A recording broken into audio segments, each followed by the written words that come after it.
सभी को good morning, जय हिंद।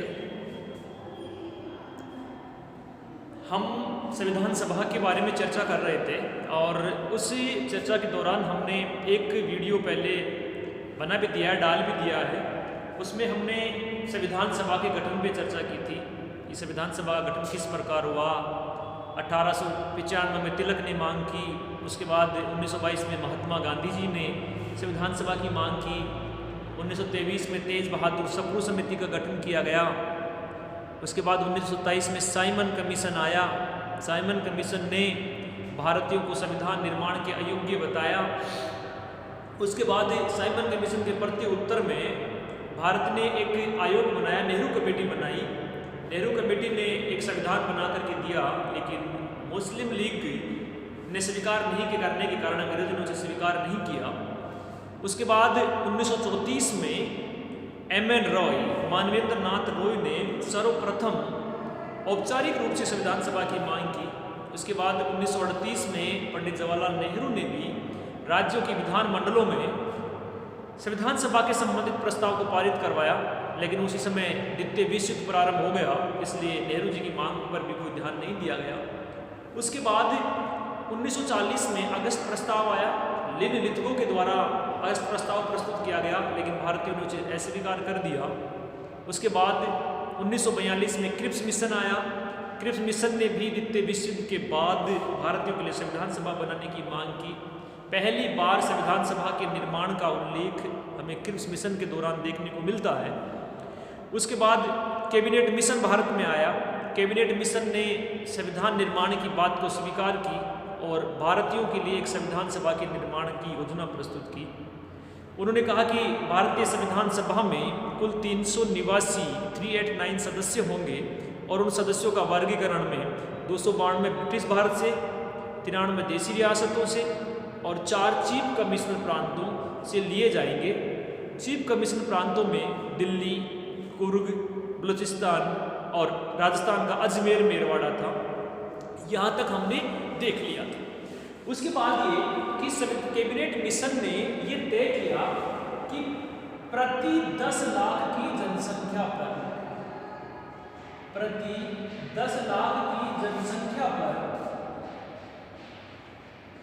एक प्रतिनिधि चुना जाएगा।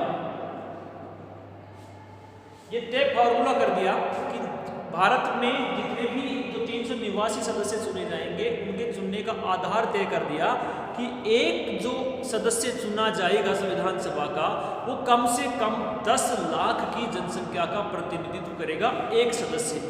तो चुनने का आधार हो गया प्रति 10 लाख की जनसंख्या पर एक सदस्य। हमने तो निर्वाचन क्षेत्र थे, हमने निर्वाचन क्षेत्रों को 3 भागों में बांटा।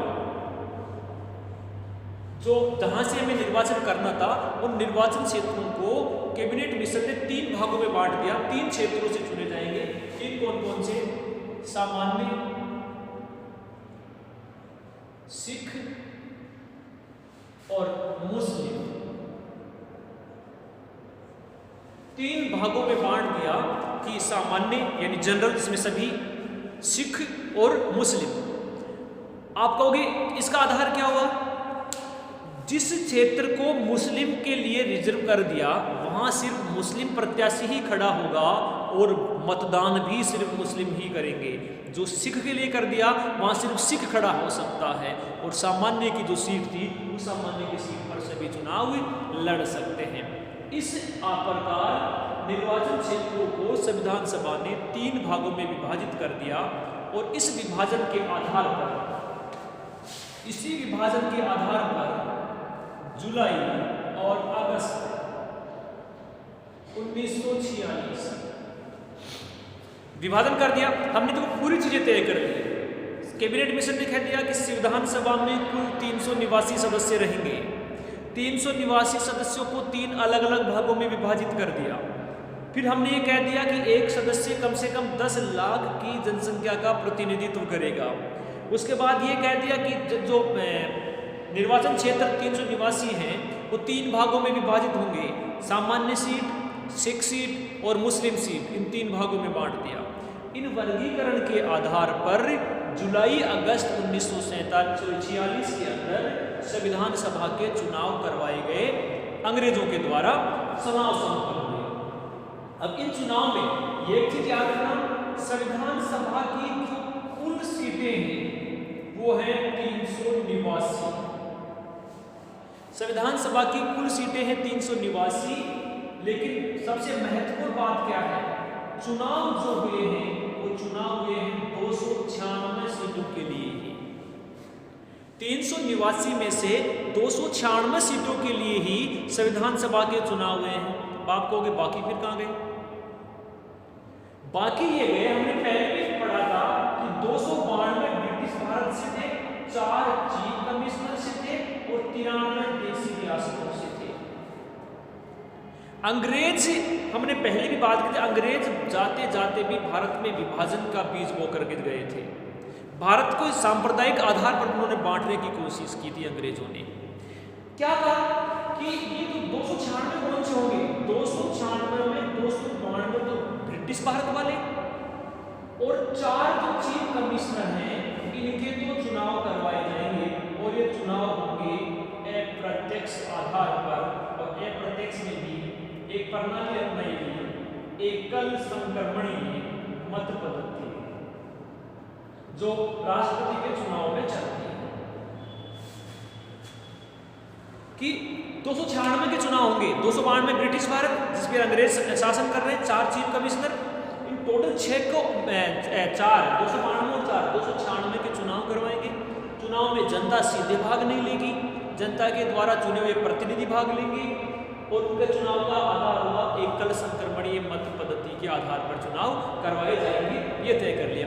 अब 93 सदस्य को क्या हुआ, हमने पिछले वीडियो में बात की थी, पिछली क्लास में चर्चा की थी कि इन 93 देसी रियासतों के लिए अंग्रेजों ने, कैबिनेट मिशन ने यह तय किया था कि ये 93 सीटें चाहे तो, यानी देसी रियासतें चाहे तो अपने सदस्यों का निर्वाचन करवाए यानी चुनाव करवा ले, या अपने सदस्यों का मनोनयन कर दे, या अन्य कोई भी विधि बना करके अपना करके संविधान सभा में अपने सदस्यों को भेज दे। ये किसने तय कर दिया था? कैबिनेट मिशन ने पहले ही तय कर दिया था कि इनका आधार या तो निर्वाचन होगा या मनोनयन होगा। लेकिन जैसा कि पिछले भी चर्चा हम कर चुके हैं, इन सभी देसी रियासतों ने अपने प्रतिनिधियों का निर्वाचन नहीं करवा करके सिर्फ मनोनयन करवाया है, यानी मनोनीत किया है, चुनाव नहीं करवाया। इसलिए चुनाव कितने के हुए? 296 सीटों के चुनाव हुए 389 में। एक बात तो याद रखना। दूसरी एक बात ये भी ध्यान रखना कि अब तक जो हम चर्चा कर रहे हैं वो अखंड भारत की कर रहे हैं, एकीकृत भारत की कर रहे हैं। अभी भारत का विभाजन नहीं हुआ है, इसलिए हम संयुक्त संविधान सभा की बात कर रहे हैं। चुनाव हुए, चुनाव कब हुए? जुलाई अगस्त 1946 में चुनाव हुए। 296 सीटों के लिए चुनाव हुए, 93 सदस्यों के लिए मनोनयन हुआ। अब देखो रिजल्ट जो आते हैं, मुस्लिम लीग ने भी संविधान सभा के चुनाव में भाग लिया है, कांग्रेस ने भी भाग लिया, यानी उस समय की जितने भी बड़ी राजनीतिक दल थे उन सभी बड़े राजनीतिक दलों ने क्या किया है? चुनाव में भाग लिया है। बड़ी संख्या में निर्दलीयों ने भी चुनाव में भाग लिया है। चुनाव हुए, रिजल्ट जो आए, रिजल्ट बहुत अप्रत्याशित आए। कैसे आए? रिजल्ट में 296 जो सीटें थी उन 296 सीटों में कांग्रेस पार्टी को मिली 208 सीट, यानी जबरदस्त रूप से कांग्रेस को सफलता मिली। कांग्रेस उस समय भारत का सबसे बड़ा राजनीतिक दल था जो स्वाधीनता आंदोलन में बढ़ चढ़ करके भाग ले रहा था। और यहाँ तक भी अगर हम कहें कि स्वतंत्रता आंदोलन का नेतृत्व ही कांग्रेस कर रही थी उस समय, क्योंकि देश के जितने भी बड़े राजनेता थे, जितने भी बड़े हमारे जो स्वतंत्रता सेनानी थे, वो सारे कांग्रेस के हाथ थे। 208 सीट में कांग्रेस। मुस्लिम जो लीग थी, मुस्लिम लीग को सीट मिली मात्र 73 सीटें मिली। सबसे बड़ी बात क्या है? सबसे बड़ी बात यह है कि इस मुस्लिम लीग के लिए 78 जो सीटें थी वो हमने रिजर्व रखी थी, आरक्षित थी कि 78 सीटों पर सिर्फ मुसलमान ही लड़ेंगे और ये मुस्लिम लीग के लिए होगी। लेकिन उन 78 में से भी सिर्फ 73 मिली, 5 सीटें तो इसमें कांग्रेस जीती, मुस्लिम सीटों को भी। मुस्लिम लीग जो ये कह रही थी कि हमें धर्म के आधार पर मुसलमानों को अलग करके एक अलग देश पाकिस्तान बना दो, और हमने कहा भी था कि 1940 में मोहम्मद अली जिन्ना ने त्रिराष्ट्र सिद्धांत दिया और ये कहा कि हमारे लिए पाकिस्तान नामक एक अलग देश बना करके दो। उस मुस्लिम लीग को भारतीय जनता ने पूरी तरह से इस विधानसभा के चुनाव में नकार दिया। 78 जो सीटें उनके लिए रिजर्व थी, उन 78 में 73 सीटें मिली, बाकी 15 निर्दलीय सदस्य यहाँ पर जीत करके आए। ठीक है, चुनाव 296 सीटों के लिए हुए, उनमें 208 कांग्रेस को मिली, 73 सीटें मुस्लिम लीग को मिली। मुस्लिम लीग के लिए 78 सीटें क्या थी? आरक्षित थी, लेकिन मुस्लिम लीग अपने लिए आरक्षित सीटों को भी जीत नहीं पाई। मुस्लिम लीग के लिए एक निराशाजनक स्थिति यहाँ पर उपस्थित हो जाती है। ठीक है, अब देखो ये इस संविधान सभा में, अब यहाँ से संविधान सभा में अपनी कमजोर स्थिति को देख करके, यानी 296 सीटों में से मात्र तो पार्टी 73 सीटें जीत रही है और वो भारत के विभाजन की बात कर रही है। मोहम्मद अली जिन्ना ये कह रहे हैं साहब हम तो आपके साथ नहीं रहेंगे, संविधान सभा में बराबर का प्रतिनिधित्व की बात कर रहे हैं। उस मुस्लिम लीग को मात्र 73 सीटें मिलती हैं। अब जैसे ही उनकी स्थिति कमजोर हुई तो 16 अगस्त, इस तारीख को याद रखना, 16 अगस्त 1946, 16 अगस्त 1946 को मुस्लिम लीग ने अपनी संविधान सभा में कमजोर स्थिति को देख करके, क्योंकि वहां पर तो पूरा बहुमत कांग्रेस का आ गया, अब तो कांग्रेस की चलने वाली थी वहां पर, मुस्लिम लीग ये आशा थी कि कम से कम उनकी आधी सीटें आएगी और बराबर की बातें वहाँ संविधान सभा में रखेगी, लेकिन मात्र 73 सीटें आई, कमजोर स्थिति हो गई।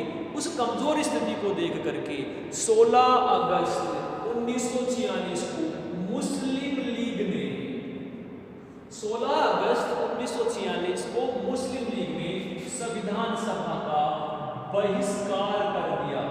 याद रखना, 16 अगस्त 1946 को मुस्लिम लीग ने संविधान सभा में अपनी कमजोर स्थिति को देख करके संविधान सभा में भाग लेने से ही मना कर दिया, संविधान सभा का बहिष्कार कर दिया और ये कहा कि नहीं, हम तो संविधान सभा में शामिल नहीं होंगे। क्यों नहीं होंगे? क्योंकि यहाँ तो कांग्रेस का वर्चस्व हो गया, अब वही होगा जो कांग्रेस आएगी, इसलिए उन्होंने बहिष्कार कर दिया। कितनी तारीख को किया? 16 अगस्त 1946 को। याद ये रखना है कि 16 अगस्त 1946 को जब मुस्लिम लीग ने बहिष्कार किया, इसी 16 अगस्त को उन्होंने प्रत्यक्ष कार्यवाही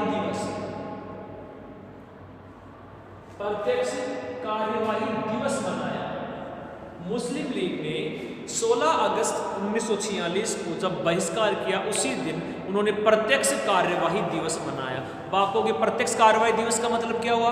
प्रत्यक्ष कार्यवाही दिवस का मतलब ये हुआ कि इस दिन मुसलमानों ने, मुस्लिम लीग जो थी, जब उनको संविधान सभा में बराबर का प्रतिनिधित्व नहीं मिला तो उन्होंने संविधान सभा में भाग लेने से इनकार कर दिया, एक बात। दूसरी क्या, उन्होंने उसी दिन से हिंदू और मुसलमानों के आधार पर सांप्रदायिक दंगे प्रारंभ कर दिए।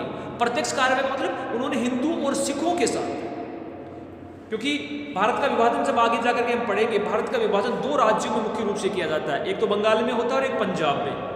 बंगाल में हिंदू हैं, पंजाब में सिख हैं, और दोनों के साथ मुसलमान कमांड में है। तो इन्होंने हिंदू और सिखों के साथ क्या कर दी? सांप्रदायिक रूप से दंगे प्रारंभ कर दिए, मारकाट प्रारंभ कर दी मुस्लिम लीग ने। उसे कहा जाता है प्रत्यक्ष कार्यवाही दिवस। तो प्रश्न बन गया, प्रत्यक्ष कार्यवाही दिवस कब बनाया गया? 16 अगस्त 1946 को। किसने बनाया? मुस्लिम लीग ने बनाया। क्यों बनाया? क्योंकि उनकी संविधान सभा में स्थिति कमजोर थी, इसलिए उन्होंने प्रत्यक्ष कार्यवाही दिवस बनाया। ठीक है, चुनाव हो गए। अब 296, अब फैक्ट की बात करते हैं, आंकड़ों की बात करते हैं।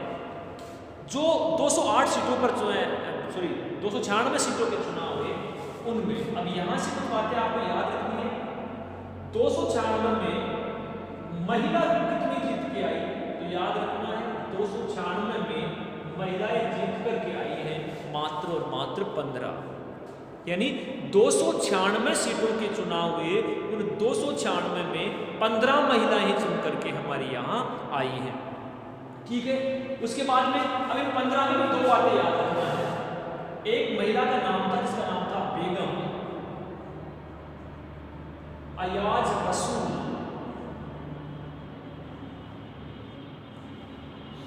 बेगम अयाज रसूल एक महिला है। क्या है ये? तो याद रखना, बेगम अयाज रसूल भारतीय संविधान सभा में एकमात्र मुस्लिम महिला है।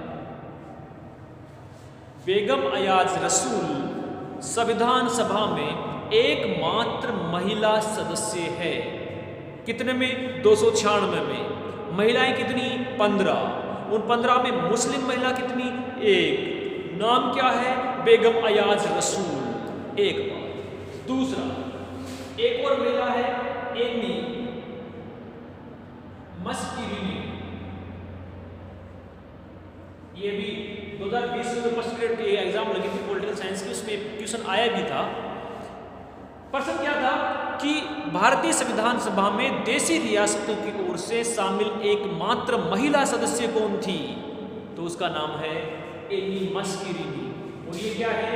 एकमात्र देशी रियासतों की प्रतिनिधि जिन्होंने मनोनीत किया गया है।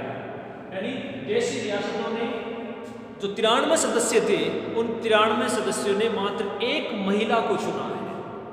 दुर्भाग्य देखिए, 93 सदस्य चुनने हैं देशी रियासतों के, उन देशी रियासतों ने मात्र एक महिला भेजी है और उस महिला का नाम है एनी मस्किरिनी, जो देशी रियासतों का प्रतिनिधित्व करती है।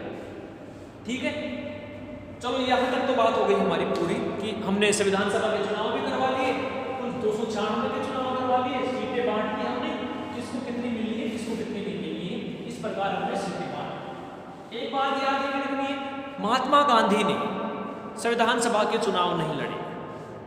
गांधी जी ने संविधान सभा के चुनाव नहीं लड़े हैं। तेज बहादुर सप्रू और जयप्रकाश नारायण ने संविधान सभा के चुनाव लड़े हैं, लेकिन उन्होंने बाद में संविधान सभा से अपना त्याग पत्र दे दिया। संविधान सभा के चुनाव हुए, 296 के चुनाव हो गए, 93 देश रियासतों ने अपना मनोनयन कर लिया। अब इनकी कार्यवाही देखते हैं कि किस प्रकार की कार्यवाही हुई। तो संविधान सभा की जो प्रथम बैठक हुई, इनके बारे में हमने पहले प्रस्तावना में भी चर्चा कर ली है, लेकिन अब यहाँ थोड़ी डिटेल से चर्चा करेंगे। संविधान सभा की पहली बैठक हुई 9 दिसंबर 1946 को दिल्ली। संविधान सभा की पहली बैठक 9 दिसंबर 1946 को हुई और ये कहां पर आयोजित की गई? ये आयोजित की गई दिल्ली। ठीक है, 9 दिसंबर को संविधान सभा की पहली बैठक होती है। एक बात, क्या किया गया इस दिन? इस बैठक में सबसे पहले तो बात यह है, इस जो 9 दिसंबर को बैठक हुई, इसमें कुल 207 सदस्यों ने भाग लिया। कितने सदस्य थे? 389। पहली बैठक में कितने आए? 207। अब ये क्यों आए वो भी बता देते हैं आपको। हमने क्या कहा? 296 के चुनाव हुए थे, 296 में से 73 सीटें मुस्लिम लीग को मिली है। और हमने ये भी पढ़ा कि 16 अगस्त 1946 के दिन मुस्लिम लीग ने संविधान सभा का बहिष्कार किया और इसी दिन उन्होंने प्रत्यक्ष कार्यवाही दिवस मनाने की घोषणा कर दी। तो एक बात तो ये हो गई कि 296 में से 73 सदस्यों ने भाग नहीं लिया। 293 सदस्यों में से 296 में से 73 सदस्यों ने भाग नहीं लिया। एक बात तो ये कम हो गई। दूसरा, अब तक देशी रियासतों ने अपने सदस्यों का मनोनयन ही नहीं किया था। कुछ देशी रियासतें ऐसी थी जो संविधान सभा में शामिल नहीं होना चाहती थी, अपने लिए एक अलग राष्ट्र बनाना चाहती थी, जैसे कि हैदराबाद रियासत थी, जूनागढ़ रियासत थी, मणिपुर रियासत थी, कश्मीर रियासत थी। ये ऐसी रियासतें थी जो संविधान सभा में शामिल ना होकर के अपने लिए एक अलग स्वतंत्र राष्ट्र की मांग कर रही थी। तो कहने का मतलब, मुस्लिम लीग के बहिष्कार, देशी रियासतों का मनोनयन नहीं करने के कारण ये सदस्य शामिल नहीं हुए। इसलिए पहली बैठक में कुल 207 सदस्यों ने भाग लिया, 389 के अंदर से, इसमें अधिकांश कांग्रेस के सदस्य थे। एक बात ये, इसी दिन 9 दिसंबर के दिन ही संविधान सभा का अस्थायी अध्यक्ष बनाया गया। संविधान सभा का अस्थायी अध्यक्ष बनाया गया। किसे बनाया गया? तो डॉक्टर सच्चिदानंद सिन्हा को बनाया गया। डॉक्टर सच्चिदानंद सिन्हा कहां से आते थे?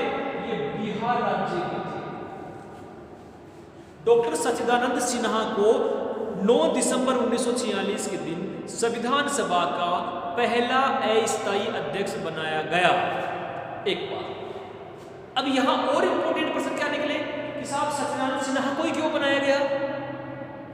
और किसी को भी तो बनाया जा सकता था ना। तो याद रखना, सच्चिदानंद सिन्हा को संविधान सभा का अस्थायी अध्यक्ष बनाने का जो प्रस्ताव रखा था, यह रखा था आचार्य जे.बी. कृपलानी। आचार्य जे.बी. कृपलानी ने संविधान सभा के सबसे वरिष्ठ सदस्य सच्चिदानंद सिन्हा को संविधान सभा का अस्थायी अध्यक्ष बनाने का प्रस्ताव संविधान सभा में रखा। किसने रखा? जे.बी. कृपलानी ने रखा। क्यों रखा? क्योंकि सच्चिदानंद सिन्हा सबसे वरिष्ठतम सदस्य थे आयु के अंदर, सबसे वरिष्ठ आयु में था सच्चिदानंद सिन्हा। अब बात है कि साहब सबसे वरिष्ठ को क्यों बनाया?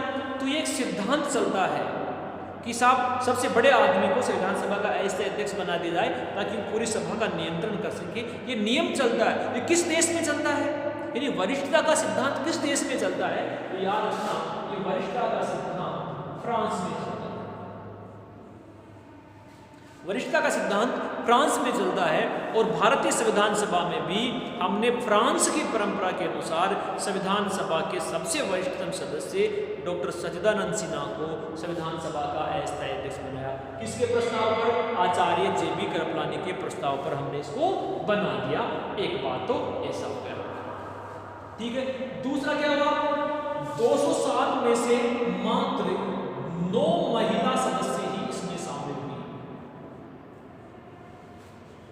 9 महिलाएं, 15 महिलाएं चुन करके आई पूरी, 9 ने भाग नहीं लिया। क्यों? क्योंकि देशी रियासतों की तरफ से नहीं आए, मुस्लिम लीग की तरफ से नहीं आई और अन्य भी नहीं आए, इसलिए मात्र और मात्र कितने आए? मात्र और मात्र इसके अंदर कितने सदस्य आए? इसके अंदर सदस्य आए मात्र और मात्र 9 महिलाएं ही चुन करके इसके अंदर आई हैं। ठीक है, यहां तक 9 महिला सदस्य इसके अंदर चुन करके आ गए। और क्या हुआ इसी दिन? इसी दिन संविधान सभा का अस्थायी उपाध्यक्ष भी बनाया गया। इसी दिन संविधान सभा का अस्थायी उपाध्यक्ष भी बनाया गया। किसे बनाया गया? बनाया गया ए.के. एंथनी। ए.के. एंथनी को संविधान सभा का उपाध्यक्ष बनाया गया। किसके द्वारा बनाया गया? संविधान सभा के द्वारा बनाया गया ए.के. एंथनी को उपाध्यक्ष। तो पहली बैठक हो गई हमारी पूरी। 3-4 बातें याद रखनी है। संविधान सभा की पहली बैठक 9 दिसंबर 1946 को दिल्ली में आयोजित की गई थी। इसमें कुल 207 सदस्यों ने भाग लिया। इसमें कुल 9 महिला सदस्यों ने भाग लिया। आचार्य जे.बी. कृपलानी के प्रस्ताव पर संविधान सभा के सबसे वरिष्ठतम सदस्य डॉक्टर सच्चिदानंद सिन्हा को अस्थायी अध्यक्ष बनाया गया। ये परंपरा हमने फ्रांस से ली। ए.के. एंथनी को हमने संविधान सभा का उपाध्यक्ष बनाया गया। मुस्लिम लीग ने इस बैठक का बहिष्कार कर दिया। देशी रियासतों के प्रतिनिधि भी इसके अंदर शामिल नहीं हुए। ठीक है, इसलिए एक बहुत ही एक कमेंट था, एक ब्रिटेन के प्रधानमंत्री उस समय जो पूर्व प्रधानमंत्री थे विंस्टन चर्चिल इस संविधान सभा के बारे में एक टिप्पणी करते हैं।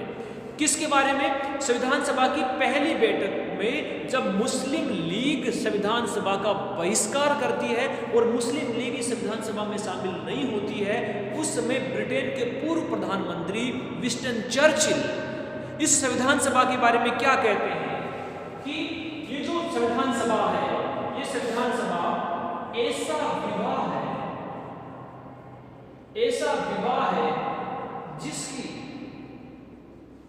ऐसा विवाह है जिसकी दुल्हन भाग गई है।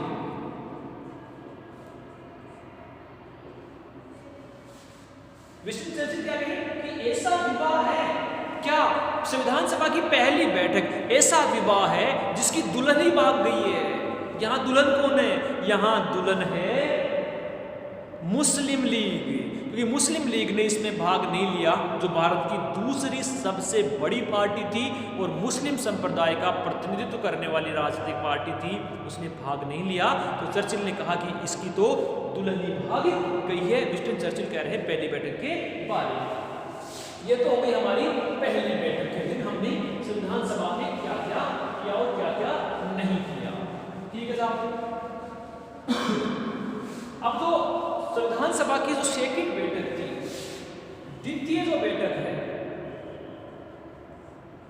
संविधान सभा की द्वितीय बैठक 11 दिसंबर 1946 को आयोजित की गई। संविधान सभा की दूसरी बैठक 11, पहली हो गई 9 दिसंबर को, दूसरी हो गई 11 दिसंबर। 11 दिसंबर 1946 को संविधान सभा की दूसरी बैठक आयोजित की जाती है। इसमें क्या होता है? इसमें डॉक्टर राजेंद्र प्रसाद, इसमें डॉक्टर राजेंद्र प्रसाद को सभा का स्थायी अध्यक्ष नियुक्त किया जाता है। सच्चिदानंद सिन्हा अस्थायी थे, पहली बैठक के लिए बनाया गया था। दूसरी बैठक में डॉक्टर राजेंद्र प्रसाद को संविधान सभा का स्थायी अध्यक्ष बनाया जाता है। याद ये भी रखना कि राजेंद्र प्रसाद भी बिहार राज्य से ही आते थे। सच्चिदानंद सिन्हा भी बिहार से, राजेंद्र प्रसाद भी बिहार से। ये वही राजेंद्र प्रसाद जी हैं जिनको भारतीय इतिहास में, भारतीय राजनीति में बाबूजी के नाम से जाना जाता है। और ये भारत के पहले राष्ट्रपति हैं। डॉक्टर राजेंद्र प्रसाद बिहार राज्य का प्रतिनिधित्व करते हैं। यही वो पहले राष्ट्रपति हैं जो सर्वाधिक समय तक भारत के राष्ट्रपति रहे, 12 साल तक। 1950 से लेकर के 1962 तक राजेंद्र प्रसाद राष्ट्रपति रहे हैं। यही पहले राष्ट्रपति हैं जिन्होंने 2 बार निर्वाचन हुआ, 1 बार मनोनयन हुआ। कुल 3 बार राजेंद्र प्रसाद संविधान सभा के सदस्य, भारत के राष्ट्रपति की शपथ ली है। 12 साल इनका कार्यकाल रहा है। तो एक डॉक्टर राजेंद्र प्रसाद को संविधान सभा का क्या बना दिया हमने? स्थायी अध्यक्ष बना दिया। दूसरा क्या किया? इसी दिन H.C. मुखर्जी, एक और व्यक्ति है, H.C. मुखर्जी को और साथ साथ T.T. कृष्णमाचारी, H.C. मुखर्जी और T.T. कृष्णमाचारी, इन दोनों को संविधान सभा का उपाध्यक्ष बनाया गया। राजेंद्र प्रसाद को अध्यक्ष बनाया, 2 उपाध्यक्ष बनाए, एक बनाया H.C. मुखर्जी और एक बनाया T.T. कृष्णमाचारी। अब आप कहोगे 2 क्यों बनाए? तो 2 इसलिए बनाए, H.C. जो मुखर्जी हैं इनको बनाया गया ब्रिटिश भारत की ओर से, जो 292 थे उनके तरफ से H.C. मुखर्जी को उपाध्यक्ष बनाया गया। और देसी रियासतों की ओर से, कृष्णमाचारी को संविधान सभा का उपाध्यक्ष बनाया गया। तो एक अध्यक्ष हो गए। प्रश्न ये बने कि संविधान सभा के अध्यक्ष कौन थे? तो राजेंद्र प्रसाद। सच्चिदानंद सिन्हा तो उसी परिस्थिति में आएंगे जब हमसे प्रश्न बने कि संविधान सभा के अस्थायी अध्यक्ष कौन थे, तब सच्चिदानंद सिन्हा आएंगे। बाकी संविधान सभा के अध्यक्ष डॉक्टर राजेंद्र प्रसाद हैं पहले। इसके बाद में इसने क्या किया? H.C. मुखर्जी जो ब्रिटिश भारत के उपाध्यक्ष बने, T.T. कृष्णमाचारी तो देसी रियासतों की प्रतिनिधित्व करते हैं, उनको संविधान सभा का उपाध्यक्ष बनाया गया। एक और क्या हुआ इसी दिन 11 दिसंबर को?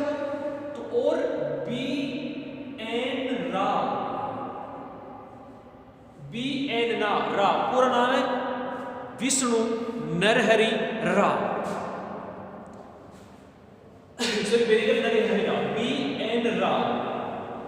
B.N. राव को भारतीय संविधान सभा का संवैधानिक सलाहकार बनाया गया। 11 दिसंबर 1946 को B.N. राव को संविधान सभा का संवैधानिक सलाहकार बनाया गया। B.N. राव वो व्यक्ति हैं जिन्होंने भारतीय संविधान को सबसे अधिक प्रभावित किया है, या कहें कि भारतीय संविधान निर्माण में अगर किसी का सर्वाधिक योगदान है तो वो B.N. राव का है और किसी का नहीं। क्यों?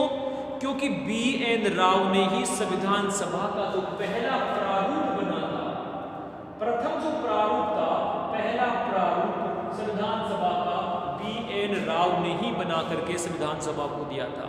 संविधान सभा ने BN राव के प्रारूप के ऊपर ही आगे फिर संशोधन करके इसको बनाया। पूरी तरह से संविधान सभा ने नहीं बनाया, ये तो BN राव की देन है। एक बात, BN राव भारत के एक बहुत बड़े संविधान विशेषज्ञ थे, कानूनज्ञ थे, और इनके बारे में ये भी याद रखना, ये संयुक्त राष्ट्र भारत की तरफ से अंतर्राष्ट्रीय न्यायालय के अंदर भी न्यायाधीश रह चुके हैं। यानी पहले न्यायाधीश थे जो अंतर्राष्ट्रीय न्यायालय में हमारे तरफ से न्यायाधीश रहे। तो BN राव को संवैधानिक सलाहकार बनाया गया, इन्होंने संविधान का पहला प्रारूप बनाया। और क्या है इंपॉर्टेंट BN राव के लिए? BN राव संविधान सभा के, सबसे महत्वपूर्ण बात, BN राव संविधान सभा के सदस्य नहीं थे। ये 200-300 निवासी सदस्यों में से नहीं थे। BN राव संविधान सभा में न तो प्रत्यक्ष थे न अप्रत्यक्ष थे, न देशी रियासतों की ओर से न ब्रिटिश भारत की ओर से, किसी की ओर से भी प्रतिनिधित्व नहीं करते। इन्हें तो विशेष रूप से आमंत्रित किया गया है संविधान सभा के द्वारा। तो BN राव संविधान सभा के सदस्य नहीं हैं, ये बात याद रखनी। दूसरा, BN राव वो व्यक्ति हैं जिन्होंने संविधान सभा में सहयोग करने हेतु या संविधान सभा में अपना समय देने के लिए किसी भी प्रकार का वेतन इन्होंने नहीं लिया। 1 रुपया नहीं लिया BN राव ने अपनी सेवाएं देने के लिए। बहुत अधिक लंबे समय तक इन्होंने अपनी सेवाएं संविधान सभा को दी, लेकिन इसके बावजूद भी इन्होंने 1 रुपया भी वेतन के रूप से भारत सरकार से नहीं लिया। इतने महान थे BN राव। तो 11 दिसंबर को ही इनका चुनाव किया गया। और 11 दिसंबर को क्या किया गया? इसी दिन कन्हैया लाल माणिक्य लाल मुंशी, KM मुंशी, जिसके बारे में हमने प्रस्तावना में भी चर्चा की थी, और जिसको प्रस्तावना को उन्होंने भारतीय के राजनीतिक भविष्य की जन्म कुंडली कहा था। तो KM मुंशी को संविधान सभा का सचिव बनाया गया। KM मुंशी संविधान सभा के सचिव बनाए गए, और ये भी कब बनाए गए? 11 दिसंबर 1946 को ही इनको सचिव बनाया गया। तो 11 दिसंबर की जो दूसरी बैठक है हमारे लिए बहुत महत्वपूर्ण है, क्योंकि इस दिन बहुत अधिक निर्वाचन हुआ है। क्या हुआ है? डॉक्टर राजेंद्र प्रसाद को पहला स्थायी अध्यक्ष बनाया गया, HC मुखर्जी और TT कृष्णमाचारी को उपाध्यक्ष बनाया गया। इसी दिन BN राव को संविधान सभा का संवैधानिक सलाहकार बनाया गया। इसी दिन KM मुंशी को संविधान सभा का सचिव बनाया गया। BN राव संविधान सभा के सदस्य नहीं थे और उन्होंने अपनी सेवाओं के बदले में किसी प्रकार का वेतन भी नहीं लिया है। ये हुआ है दूसरी बैठक के दिन। ठीक है, 2 बैठक हुई, 9 दिसंबर की होगी और 11 दिसंबर की होगी। अब आती है हमारी तीसरी बैठक। बैठकें बहुत सारी हुई हैं, उनके बारे में हम लास्ट में बात करेंगे, पर कितनी बैठक हुई, कितने प्रारूप हुए। 3 बैठकें शुरू की, इसकी महत्वपूर्ण है। तृतीय बैठक ये हुई 13 दिसंबर 1946 को, और इसके बारे में हमने प्रस्तावना में विस्तृत चर्चा भी कर ली थी। 13 दिसंबर 1946 को संविधान सभा की जो तीसरी बैठक हुई, इस तीसरी बैठक में क्या हुआ? भारत के पहले प्रधानमंत्री पंडित जवाहरलाल नेहरू ने संविधान का उद्देश्य प्रस्ताव रखा। कौन सा प्रस्ताव रखा था? उद्देश्य प्रस्ताव रखा था, और इस उद्देश्य प्रस्ताव को क्या कहा जाता है? इस उद्देश्य प्रस्ताव को ही प्रस्तावना कहा जाता है। 13 दिसंबर 1946 को पंडित जवाहरलाल नेहरू के द्वारा संविधान सभा में उद्देश्य प्रस्ताव रखा जाता है, जिसको प्रस्तावना कहा गया।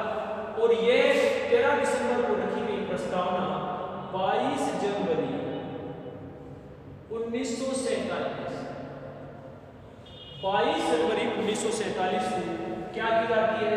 पारित की जाती है, स्वीकार की जाती है। क्यों की जाती है? क्योंकि उस दिन डॉक्टर अंबेडकर और बाकी सदस्यों ने इस प्रस्तावना का विरोध किया था। एक चीज यहाँ याद ये भी रखना, जब संविधान सभा की मांग की जा रही थी, जब संविधान सभा बनाई जा रही थी, उस समय डॉक्टर भीमराव अंबेडकर ने संविधान सभा के निर्माण का विरोध किया था कि इस समय भारत को संविधान निर्माण की आवश्यकता नहीं है। क्यों नहीं है? क्योंकि अम्बेडकर का मानना था कि भारत को संविधान निर्माण से पहले दलितों के उत्थान के विषय में काम करना है, निम्न जातियों के उत्थान के लिए काम करना है। इसलिए डॉक्टर अम्बेडकर ने प्रारंभिक समय में संविधान की प्रारूप समिति का विरोध, संविधान सभा का उल्लेख, संविधान सभा का विरोध किया है डॉक्टर भीमराव अम्बेडकर। ठीक है, ये 3 बैठकें होंगी। अभी बाकी और चर्चा करेंगे। अब तो इसके बाद में क्या होता है, संविधान सभा ने अपने काम बनाए, बहुत सारी कमेटियां बनाई, प्रारूप समिति बनाई, नियम समिति बनाई, जिनकी हम अलग से चर्चा करेंगे इसी संविधान सभा के दौरान। इनके बाद में क्या होता है, हमने पिछले वीडियो में भी कहा था, लास्ट क्लास में भी हमने चर्चा की थी कि द्वितीय विश्व युद्ध के बाद ब्रिटेन में सत्ता परिवर्तन होता है, और सत्ता परिवर्तन होने के बाद में क्या होता है, विंस्टन चर्चिल की जगह क्लाइमेट एटली वहाँ के प्रधानमंत्री बनते हैं, जो मजदूर दल से संबंध रखते थे और वो भारत की स्वतंत्रता के पक्ष में थे। 20 फरवरी 1947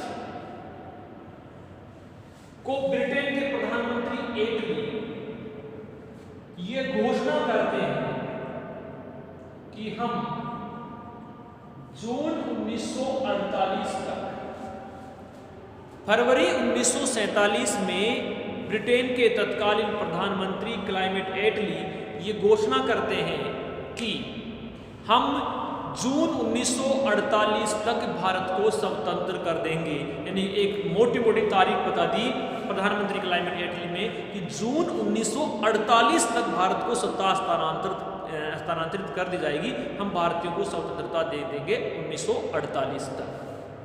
ठीक है, उसके बाद में भारतीयों को सत्ता हस्तांतरित करने के लिए, आसानी से भारत में स्वतंत्रता देने के लिए मार्च 1947 में ब्रिटेन के द्वारा लॉर्ड माउंटबेटन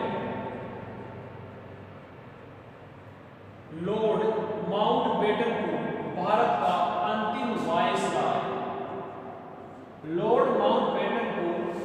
अंतिम वायसराय या कहें कि अंतिम गवर्नर जनरल बना करके भारत भेजा गया। तो प्रश्न बने, भारत का अंतिम गवर्नर जनरल कौन था या अंतिम वायसराय कौन था? तो लॉर्ड माउंटबेटन। कब आए भारत में? मार्च 1947 में माउंटबेटन भारत में आते हैं। किसके लिए? सत्ता हस्तांतरण करने के लिए, ताकि जल्दी से शीघ्रता के साथ सत्ता हस्तांतरण किया जाए। ये भारत में आते हैं और भारतीय नेताओं के साथ मिलकर के एक लंबी चर्चा करते हैं। शिमला में एक बैठक भी सभी राजनीतिक दलों की आयोजित करते हैं, लेकिन मुस्लिम लीग इस बात पे अड़ा रहता है कि हमें तो क्या किया जाए, विभाजन किया जाए। याद ये रखना, कैबिनेट मिशन ने जो संविधान सभा का निर्माण किया है, उस कैबिनेट मिशन ने पाकिस्तान की मांग को अस्वीकार कर दिया था, अर्थात भारत विभाजन की मांग को उन्होंने अस्वीकार कर दिया था। माउंटबेटन के साथ भी ये आता है, मुस्लिम लीग ये कहती है कि साहब हमें तो भारत का विभाजन करके दिया जाए। इसलिए सभी राजनेताओं से, सभी दलों से विस्तृत विचार विमर्श करने के बाद जो लॉर्ड माउंटबेटन है, लॉर्ड माउंटबेटन 3 जून 1947 को अपनी योजना प्रस्तुत करते हैं। 3 जून 1947 को लॉर्ड माउंटबेटन अपनी एक योजना प्रस्तुत करते हैं, जिसे माउंटबेटन योजना, जिसे माउंटबेटन योजना या भारत विभाजन योजना भी कहा जाता है। 3 जून 1947 को लॉर्ड माउंटबेटन ने अपनी योजना प्रस्तुत कर दी, और इस योजना में क्या किया? पहली बार लॉर्ड माउंटबेटन ने भारत विभाजन की बात को स्वीकार कर लिया। वो लिखते हैं कि भारत का या हिंदू मुसलमानों का, भारत की जनता का हित इसी में है कि हिंदू और मुसलमानों के आधार पर भारत का विभाजन कर दिया जाए। इसलिए 3 जून 1947 को अपनी भारत विभाजन योजना प्रस्तुत करते हैं लॉर्ड माउंटबेटन। यही भारत विभाजन योजना फिर ब्रिटेन की संसद में भारतीय स्वतंत्रता अधिनियम, भारतीय स्वतंत्रता अधिनियम 1947 के नाम से ब्रिटेन अपनी संसद में इस अधिनियम को पारित करती है। भारतीय स्वतंत्रता अधिनियम 1947 के नाम से क्या करती है ब्रिटेन की संसद इस भारतीय भारत विभाजन योजना को प्रस्तुत करती है और इस योजना के द्वारा धार्मिक आधार पर भारत का विभाजन किया जाता है और भारत और पाकिस्तान नाम के दो देश बना दिए जाते हैं। और आधार क्या था इनके बनाने का? इनका आधार था कि धार्मिक बहुसंख्या, जिस क्षेत्र में हिंदू ज़्यादा होंगे वो हिंदुस्तान में रहेगा, जिस क्षेत्र में मुस्लिम ज़्यादा है वो पाकिस्तान में चला जाएगा। लेकिन याद रखना, यहाँ ये नहीं कहा था कि जहाँ हिंदू ज़्यादा है वहाँ मुसलमान दूसरे देश में चले जाएंगे, नहीं, मुसलमान भी वहीं रहेंगे। और ये भी कहा कि जिस क्षेत्र में मुस्लिम है वो पाकिस्तान का हिस्सा होगा, लेकिन अगर वहाँ हिंदू है तो वो हिंदू भी वहीं पाकिस्तान में रहेंगे। इस आधार पर हमने भारत का विभाजन किया था। तो 1947 में भारत विभाजन हो गया और इस आधार पर 14 अगस्त को पाकिस्तान आज़ाद हुआ और 14 और 15 अगस्त 1947 की मध्य रात्रि में 14 और 15 अगस्त की मध्य रात्रि में भारत स्वतंत्र होता है, भारत को स्वाधीनता मिलती है। और इस दिन भारत के प्रथम प्रधानमंत्री पंडित जवाहरलाल नेहरू अपना एक प्रसिद्ध भाषण देते हैं जिनका नाम था tryst with destiny, trust with destiny, जिसको हिंदी में कहते हैं भाग्यवधु से चिर प्रतीक्षित भेंट। भाग्यवधु से चिर प्रतीक्षित भेंट 14 और 15 अगस्त की मध्य रात्रि को पंडित नेहरू अपना एक पूरे देश को संबोधित करते हैं और उस संबोधन का नाम रखा गया ट्रस्ट विथ डेस्टिनी, यानी भाग्यवधु के साथ चिर प्रतीक्षित भेंट। और भारत स्वतंत्र हो जाता है और आगे से विधानसभा की कार्यवाही चलती है। तो ये आज की क्लास में मोटी मोटी बातें हमने संविधान के चुनाव और उनकी 3 बैठकों के बारे में चर्चा की है। आगे जाकर के अभी हम देखेंगे कौन कौन सी कमेटियां बनाई, कितनी बैठक हुई, कितने सत्र आयोजित किए गए, कितना समय लगा, कितना पैसा लगा, कौन कौन सी प्रावधान कहाँ से लिए, ये हम नेक्स्ट वीडियो में देखेंगे। और नेक्स्ट वीडियो देखने के लिए हमारा जो वीडियो उसको सब्सक्राइब कर दें ताकि अगला वीडियो जैसे ही हम अपलोड करें आप तक पहुँच जाए। धन्यवाद।